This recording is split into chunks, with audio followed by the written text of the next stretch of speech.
Hi, my name's Jim. I'm one of the forest stewards for Cheasty as well. I'm a mountain biker. I was a little concerned when I saw the list because I didn't immediately see of PAT members. I didn't see a big representation of mountain bikers, although there clearly are some. I'm not calling anybody out.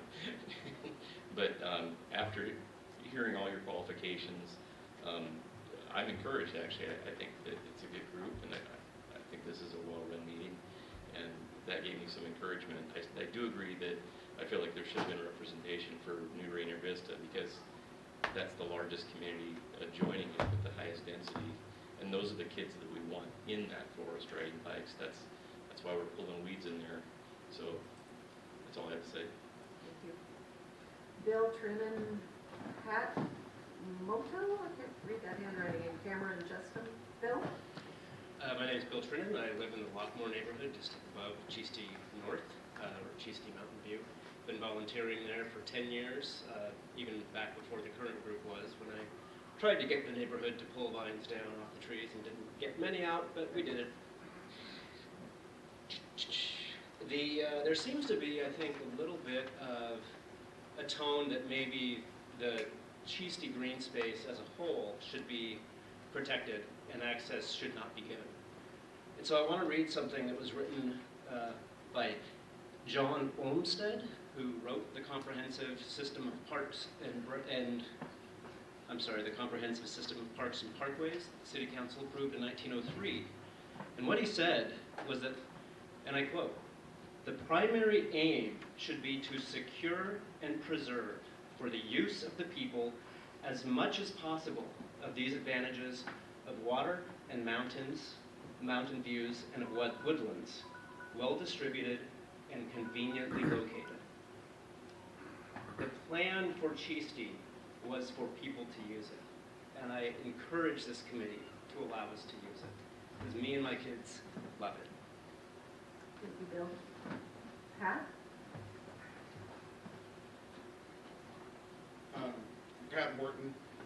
Sorry, I wrote it out there. It was hard to read. That's all right. I was at a Parks Board meeting. Christopher Williams was there. And I could find the date later, but he assured us that he stated this is only for a multi-use perimeter trail. That was at a Parks Board meeting. He stated that was surprised that it could be anything else. I see parks as active, I see green spaces as passive. And it would be all in favor of restoration and a possible multi-use trail, but going beyond that would be against what the vision was, I think. Thank you. Cameron, Justin? And then we've got Ed Newbold. Hi. I feel like you keep slipping off of the point about the cross trails and about the amendments that the City Council has laid out for you. The City Council amendments are contingent on a successful completion of this full public process. And a number of people have said that they're not regarding this as a full public process. One thing is that the gender imbalance in this team, the diversity imbalance in this team is just really obvious. And I think in terms of process, it needs to be addressed. And it would be very easy to add 4 more members, making 16, and have them all be women and have them have diversity. That would be an obvious correction. Also, the $100,000 is for no cross trails. Tom Rasmussen, in the video, which you should all watch, said nothing through the Greenbelt. Thank you. Ed? You left. Oh, you came back. I apologize on my outburst. I think it was because I knew I probably couldn't give a very good speech. I noticed somebody got hit by a golf ball on their way here, and it's an example of how we all love athletics, and athletics is wonderful, but athletic organizations can come and subvert our governmental processes, because all the golf owners have gotten together and rewritten the liability personal injury laws so that if you get killed by a golf ball coming from a golf course, you have to go find the person who actually hit the ball rather than sue the person who owns the course. But I feel like this is it's a land grab by a special interest athletic group, and we all want the community in Cheasty. We all want a trail through there. We all want these things. But I was at the meeting, at the city council meeting. I heard Bruce Rasmussen and Harold Mikata and Baxter. They were all there. Said no crossfires. Thank you. Christina Gilman. And then we have Scott Phillips.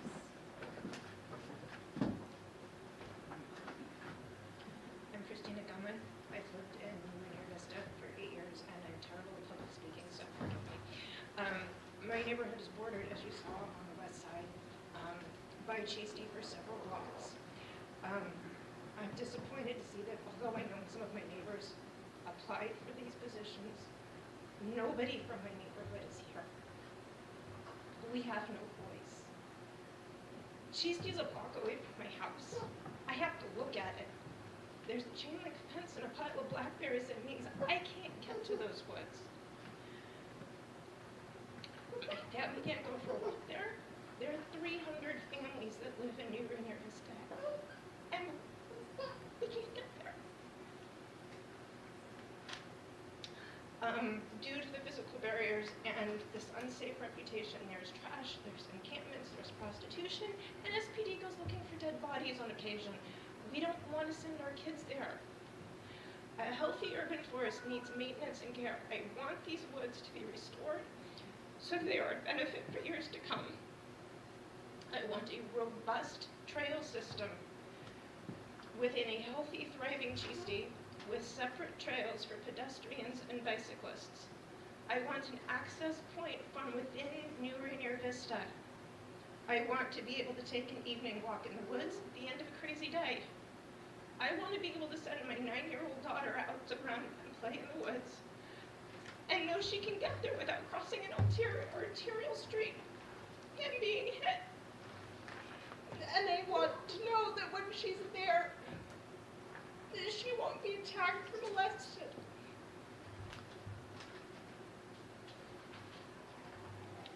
Thanks. Christina Scott Phillips. Catherine Rathke. That is a lady. Turn to a yes. I'll do it. All right. We are going to go a little bit over the time, but we can accommodate, I think, people pretty quickly. So go ahead.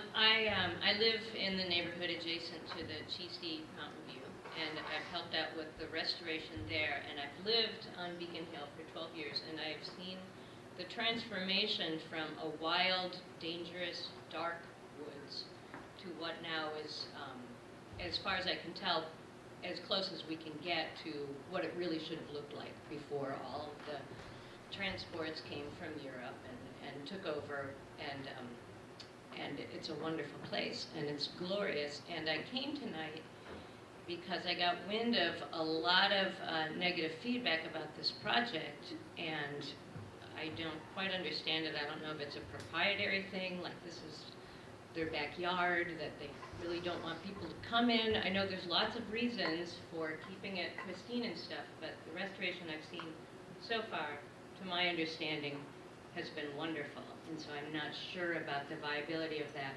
But I also just wanted to come tonight because I'm afraid that fear and anger get people to meetings, and I don't mountain bike anymore, and I don't have children, but I think I'm representing a whole lot of people in my neighborhood who aren't coming because they're just quietly looking forward to this and excited about it, but they're not angry, so they're not going to come to a 3-hour meeting, at 5:30. They're just not going to, and that worries me that angry people are going to show up and with their agenda, and my neighbors are not here tonight, so hopefully I'm sort of representing some of them.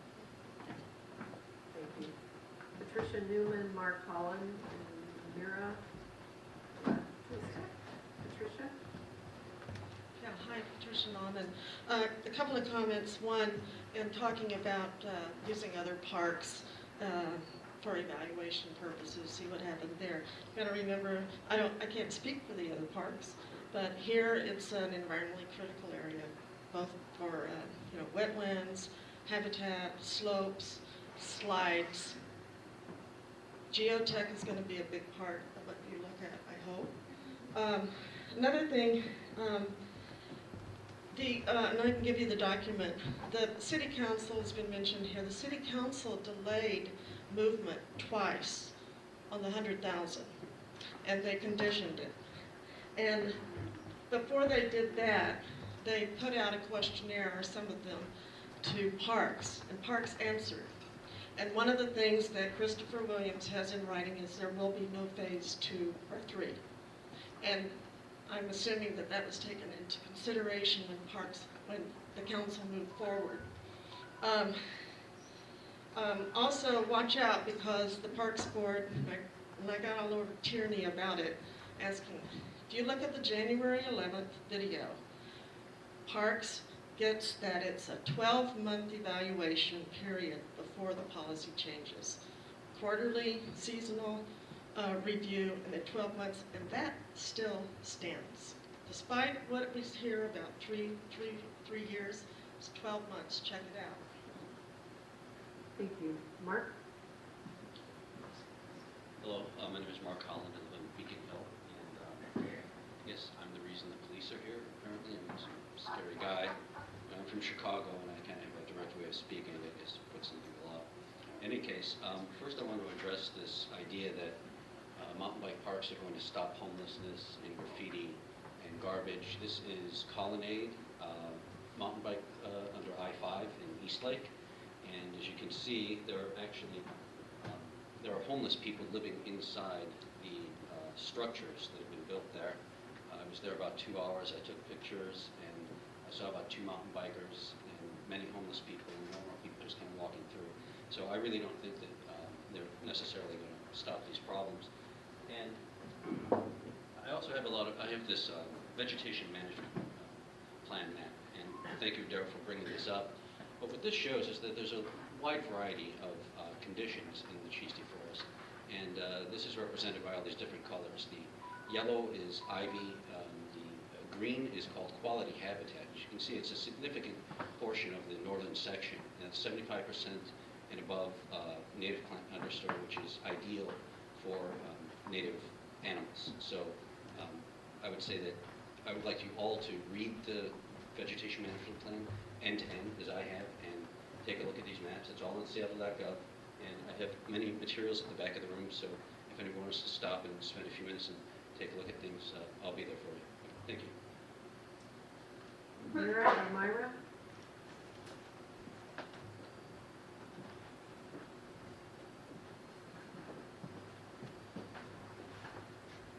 Hello, I'm Myra Latozic. First I want to say that the way that these meetings are organized, the 4 meetings, is really reversed. You're being presented with a design and then being expected to evaluate it. And it's pretty much one design, right? I was on the PAT for Jeffersburg, actually 2 PATs. And in both of those PATs, we spent time evaluating what was there first. We developed 3 different options with a lot of input from the public. We had open houses in between the PAT meetings, and then a final selection was made. So I would really ask Parks to really reorganize the structure of these meetings.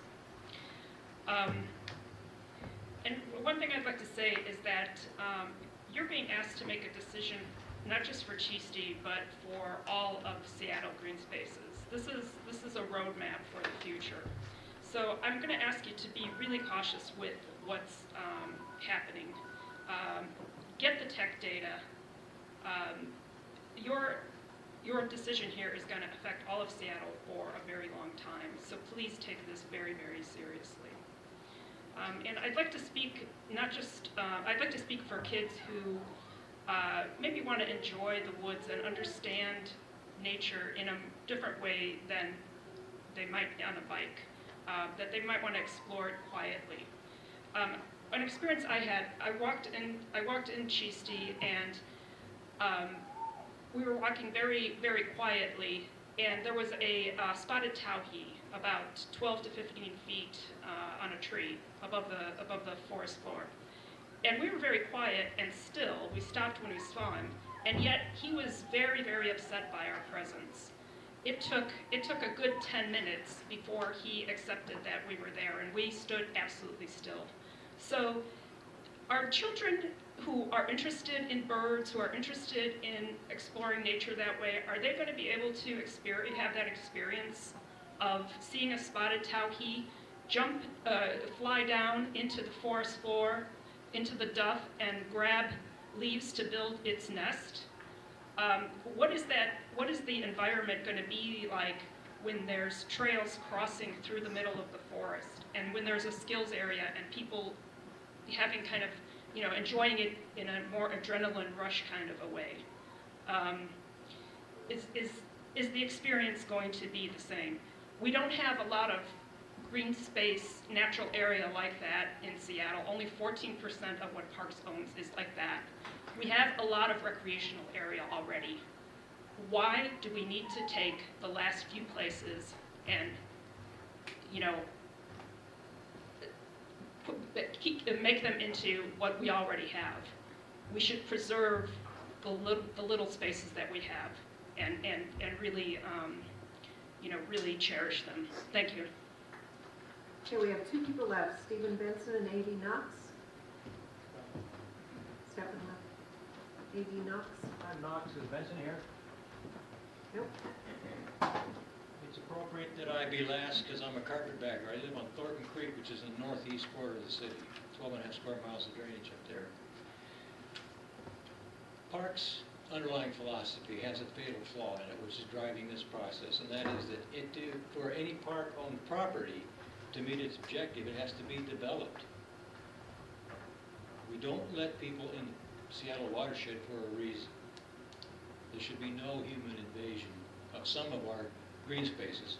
And this project has spawned a citywide growing conversation to carve out certain park-owned properties and put them into preserves to be preserved as they are. It's been spoken to already about the citywide implications. Thank you, Melanie. This is a pilot that has implications for the entire city. At a forum that I moderated in April, at which Mark Mead spoke as one of the forum presenters, he made a commitment that the outreach for this part of this project would be citywide. I don't think that outreach took place. If it did, I missed it. We've run over a couple other speakers, and I have 3 more points. I'll be very brief. If it is to be a citywide convenience, a citywide project, should be something that is accessible to citywide involvement. 5:30 isn't friendly. It took me an hour and a half to get down here, and I drove like a maniac through town. I should have got 4 tickets. I would urge, if they haven't done already, each member of the PAT do what I did as an interloper and do that park in 100-foot grid up and down, back and forth. If you haven't walked the project, how do you propose to make any kind of assessment of it? You don't know what you're talking about unless you know where the skunk cabbage is, which, by the way, Americana Citicon. Thank you very much. If you don't know an Acer macrophyllum from an Uncarinca salad shell, you don't know what's in that park. And I urge you all to go out there and walk. If you need a guide, I can show you how to get through there without getting scratched up by the blackberries and stomping on stuff that shouldn't be stepped on. The PAT should parallel this process from end to end for accountability. You can't start something and say, it's not my job anymore, somebody else take care of it at the end. These folks are the starters. They should finish the project, and I would urge that the Parks Department amend the whole thing. I have some comments on the way the meeting was supported beforehand. Folks came with no homework done.